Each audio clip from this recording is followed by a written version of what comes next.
Oke, Assalamualaikum warahmatullahi wabarakatuh. Teman-teman semua, kembali lagi ke mata kuliah Teknologi Industri Tumbuhan Laut ya. Kita masuk ke pertemuan ketiga, yaitu tentang kandungan gizi dan non gizi rumput laut. Ya. Sebelumnya kita ke pengenalan jenis tumbuhan laut. Nah, sekarang kita masuk ke kandungan gizi dan non gizi rumput laut. Jadi supaya teman-teman bisa lebih paham terkait dengan kandungan gizi yang terdapat pada rumput laut ataupun kandungan non gizinya. Ya, baik. Lanjut, kita lanjutkan ke slide berikutnya.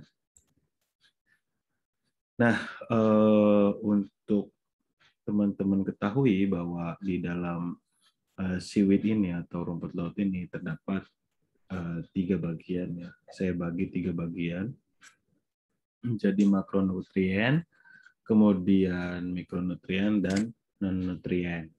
Nah, dalam konteksnya makronutrien ini saya bagi menjadi karbohidrat, protein dan lipid ya. Kemudian yang mikronutriennya saya bagi menjadi vitamin dan mineral. Kemudian kalau untuk yang non-nutrien kita bahas lebih lanjut. Nah, komposisi kimia rumput laut itu sangat bervariasi tergantung dari spesiesnya ya. Itu. Kemudian tempat tumbuhnya, kemudian musim. Nah, karena musim juga sangat berpengaruh terhadap pertumbuhan dari rumput laut ini. Nah, komponen utama rumput laut sebenarnya adalah karbohidrat ya. Nah, dalam konteksnya karbohidrat dari rumput laut ini biasanya dalam bentuk polisakarida ya, atau biasa juga disebut dengan gula atau vegetable gum gitu ya. Nah, kemudian ada protein ya, kemudian ada lemak, ada abu yang sebagian besar merupakan senyawa garam, natrium dan kalium ya. Kurang lebih seperti itu. Itu lebih ke arah mineralnya ya. Nah, kita lanjut ke makronutrien. Nah, makronutrien untuk rumput laut itu adalah karbohidrat. Nah, karbohidrat ini dalam rumput laut biasanya dalam bentuk dietary fiber atau dalam bentuk serat makanan gitu ya. Sehingga serat makanan ini sangat baik untuk pencernaan tubuh manusia. Nah, bisa menyehatkan tubuh manusia. Nah, bedanya dengan karbohidrat yang lain, itu di dalam karbohidrat laut ya, terutama yang di tumbuhan sih, tidak hanya di tempat laut, itu mengandung grup asam sehingga berbeda dengan serat makanan dari tanaman darat dalam hal karakteristik fisiko-kimia dan fisiologinya. Sehingga ada beberapa kelebihan yang memang biasanya digunakan untuk kesehatan manusia dari karbohidrat rumput laut tersebut. Nah, kemudian ada asam amino.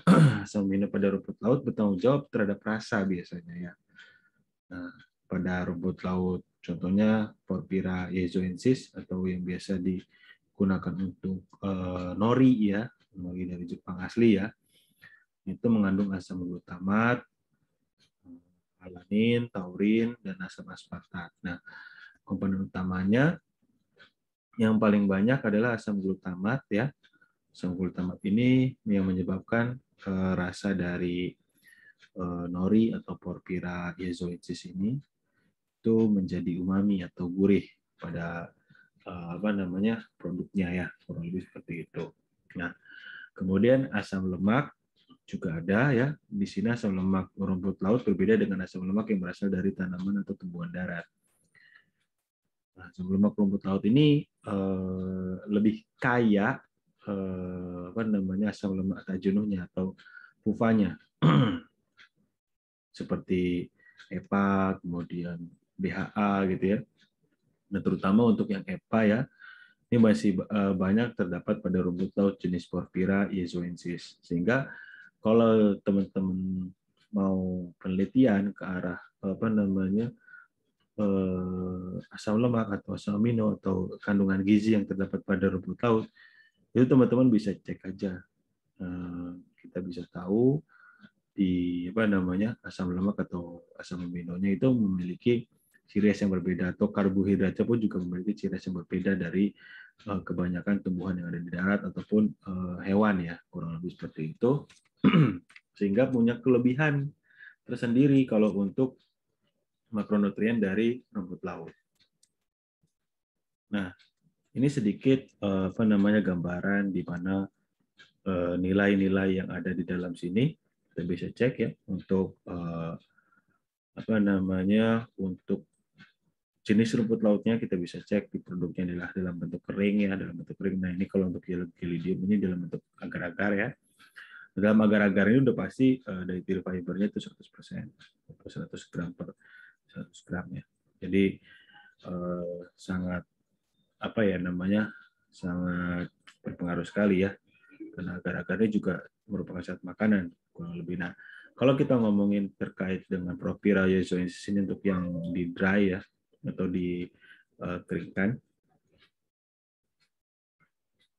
itu dalam bentuk kering ya kurang lebih. Nah, itu kadarnya sekitar 11,1, kemudian energi kilokalorinya untuk tubuh manusia itu 190, dan dietary fibernya itu 32,7, cukup lumayan tinggi ya, karena nilainya juga segitu gitu kurang lebih. Makanya kalau bisa kita lihat di sini dietary fiber dari beberapa rumput laut itu bagus juga bagi bagi tubuh manusia gitu. Karena dietary fiber ini sangat berpengaruh terhadap pencernaan sih, terutama pencernaan manusia.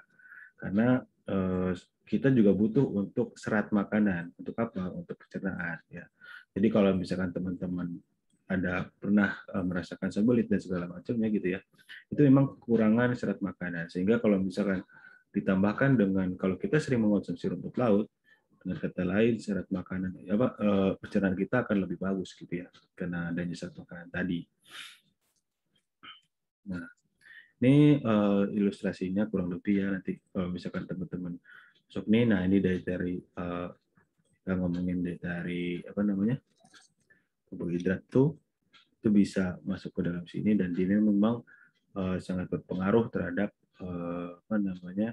pencernaan yang ada di dalam tubuh manusia. Nah, kalau misalkan kita bisa cek di sini, nah di sini ada dietary fiber polymer ya. Jadi komponen-komponen yang memang ada di dalam rumput laut itu yaitu adalah dietary fiber polymer. Yang pertama galacturonic acid, galacturonat atau galactosamin, juga karagenan ya. Kemudian hemiselulose gitu ya, galacturonik. Nah, ini yang memang adalah salah satu dietary fiber ya, dietary fiber yang memang sangat berguna bagi tubuh manusia, terutama untuk bagian pencernaannya. Kemudian untuk yang mikronutrien, kita masuk ke mikronutrien. Nah, beberapa jenis mineral yang terdapat pada rumput laut itu banyak sekali ya, terutama mineral makro dan mineral mikro. Yang pertama untuk mineral makro, kita bisa tahu ya, terdapat banyak di mineral makro itu adalah kalsium, fosfor, magnesium nih ya. Ini berfungsi untuk membentukkan pemeliharaan tulang dan gigi gitu ya. Kemudian natrium dan kalium ya, yang banyak terdapat pada rumput laut nih. Natrium dan kalium itu berfungsi untuk menyeimbangkan air dan asam pada tubuh. Selain itu berfungsi sebagai transfer nutrisi pada tubuh ya. Sangat baik sekali memang untuk tubuh manusia kalau untuk mikronutriennya ada gitu ya, makronutriennya ada gitu ya. Kemudian ada mineral mikro. Mineral mikro ada cuprum ya, berfungsi sebagai fasilitator absorpsi besi pada tubuh dan komponen penting protein lainnya. Nah, kemudian ada besi atau ferro ya, berguna dalam pembentukan hemoglobin yang berkombinasi dengan protein. Ya. Kemudian ada Zn, zinc ya. Zn ini berguna untuk kulit, tulang dan rambut. Nah, serta sebagai komponen enzim untuk metabolisme, energi, dan sintesis protein. Jadi, komponen-komponen mikronutrien yang ada di rumput laut juga sangat berguna sekali bagi tubuh manusia, sehingga kandungan-kandungan gizi yang ada di rumput laut ini memang sangat sangat dibutuhkan oleh manusia. Oleh karenanya kalau misalkan teman-teman mau gitu ya, penelitian ke arah kandungan juga masih banyak yang belum dikaji. ya, terutama di beberapa perairan-perairan yang tertentu yang memang banyak rumput lautnya, tapi masih belum atau masih belum tereksplorasi lah, atau masih belum terjamah ya. Nah, itu bisa teman-teman bisa mengkaji lebih lanjut ke arah seperti itu ya, kurang lebih. Nah, selanjutnya ada mikronutrien. Nah, mikronutrien ini ada dalam vitamin ya, salah satunya. Selain tadi ada mineral, kita ada vitamin. Nah, vitamin ini ya, kalau teman-teman tahu, ini vitamin yang biasanya terdapat pada rumput laut itu biasanya ada vitamin C dan B.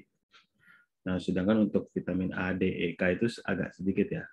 Kenapa? Karena vitamin C dan B ini larut dalam air. Nah, kalau misalkan vitamin A, D, E, K ini dia larut dalam lemak ya.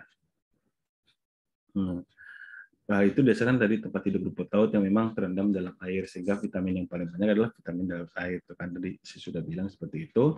Rumput laut sangat baik untuk kesehatan manusia karena dilengkapi oleh banyak nutrisi yang dibutuhkan oleh tubuh manusia. Karena selain dari mineral tadi, di rumput laut juga memang banyak vitamin C-nya ya.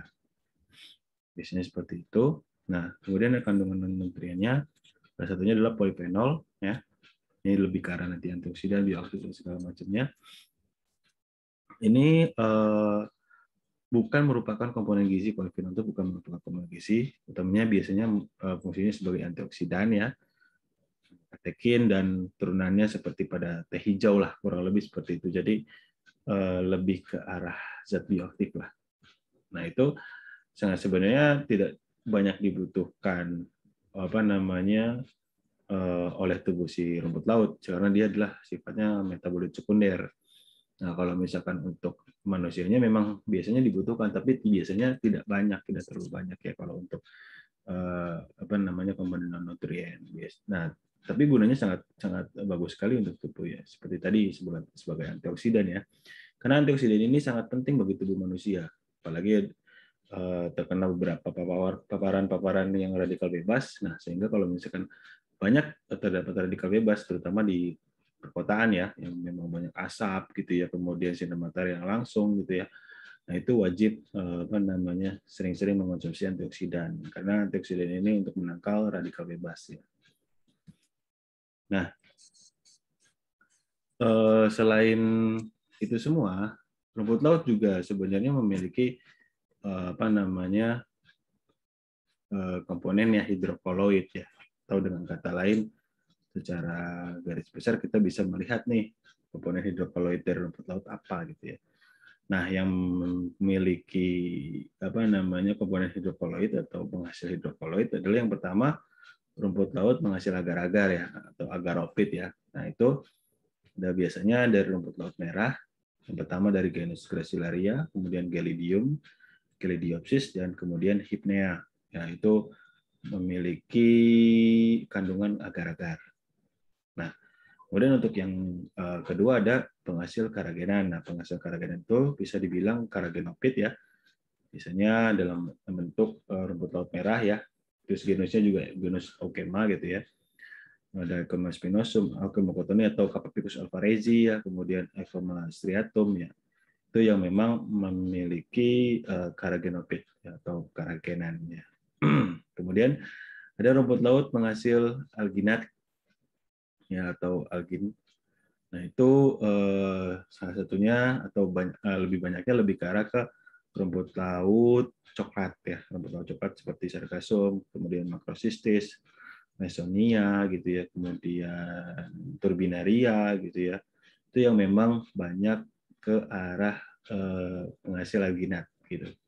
Jadi nanti kalau teman-teman, nanti kita ada praktikumnya. Nah, praktikum itu terkait dengan karagenan, agar-agar atau alginat gitu. Nah, untuk aplikasi pada non food ya, atau non pangan, dari sini ini banyak juga ya. Kita lihat dulu dari beberapa penelitian sebelumnya. Ini berdasarkan penelitian dari saya ya. Nah, ini dari uji fitokimia hasil dari ekstrak atau dari ekstrak ini itu bisa kita cek ya, di mana flavonoides itu di alkaloidnya malah negatif. Kemudian phenolhydroquinone, flavonoid, terpenoid, steroid. Nah, ini nilainya plus gitu ya. Tanin juga minus, kemudian saponin plus. Ini ketoni malah lebih banyak di alkaloid gitu ya, sisanya minus semua. Nah, itu tergantung dari ya tadi sumbernya, kemudian cara ekstraknya ya, ekstraknya pakai apa gitu, pakai metanol, kemudian pakai hasil asetat atau apapun gitu ya, yang memang kita mau menarik zat bioaktifnya. Nah, ini salah satunya supaya teman-teman bisa tahu bahwa nilai fitokimia yang ada di dalam jenis rumput laut ini berbeda ya. Kemudian untuk kandungan antioksidan bisa dilihat di sini, beberapa penelitian juga pasti sudah dilakukan ya. Ini di mana rumput laut Turbinaria dengan Eukema ini berbeda juga ya. Untuk yang ornata, terus Trichostata, Conoides ini berbeda-beda nih untuk IC50-nya ya. Memang lumayan bagus ya untuk Turbinaria. Nah, bila dibandingkan dengan Eukema ini 45,6, 105 ya, lebih rendah lah, maksudnya lebih efektivitasnya lebih rendah dibanding dengan yang Turbinaria kalau dilihat dari jurnal ini gitu ya. Sehingga kalau misalkan teman-teman tahu, kita bisa membandingkan gitu. Kalau misalkan rumput laut Turbinaria dengan Eukema itu antioksidannya lebih tinggi mungkin di Turbinaria gitu ya. Nah, gimana caranya untuk mengujinya? Nah, berarti kita bisa cari menguji antioksidan.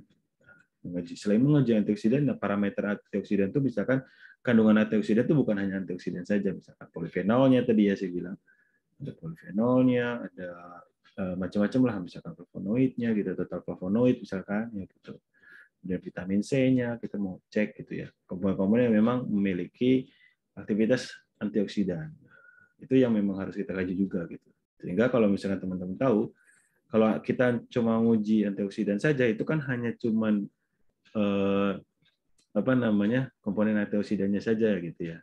Tapi kalau kita uji dari awal gitu, misalkan ada polifenol, kemudian quercetin, kemudian vitamin C, kemudian total flavonoid, nah itu per komponen antioksidan. Jadi kita tahu ada berapa sih flavonoidnya, ada berapa sih polifenolnya gitu ya. Nah, sehingga kalau misalkan seperti itu kita bisa mendeskripsikan bahwa memang di antioksidan dari Turbinaria itu lebih banyak komponennya gitu ya, dibandingkan dengan Eukema misalkan. Nah, tapi kalau misalkan